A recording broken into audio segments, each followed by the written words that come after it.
this is my final project. It's like an escape room type game, based in like a temple. So basically, when you open it, it says "Welcome to Temple Explorer" and all this stuff. It gives instructions on how to interact with the different things in the game, and then it says down here to press space if you want to get rid of these. There's a lot of these boxes that pop up, and only the ones in the beginning will tell you to press space. So you just have to remember that.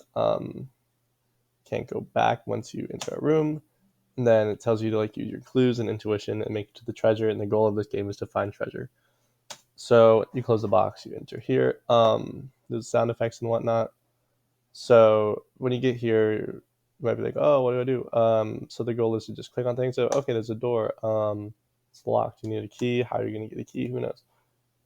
There's a statue. Bones. Oh, you can take them, and then now you can touch the statue and you can break it with the bones. Break it. There's a key in the statue. He opens the door, and yeah. Then you go here. There's not much in this one. It's a barrel, and then basically this one's kind of just like click around and you find a secret wall.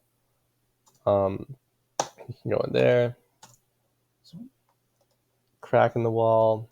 It's paper. Pick it up. It says of the pass you take only one will each one. That's for the next room. It has to do with that. You can take this, go into here. Here it says only one will lead you on. So basically that just means these doors were 1 and 2. This is door 1. You were supposed to go this way. If you go through this one, you die basically, and you lose the game. For this one, you find the treasure, and yeah. You can't restart it. It's supposed to kind of take long, but yeah, that's the game.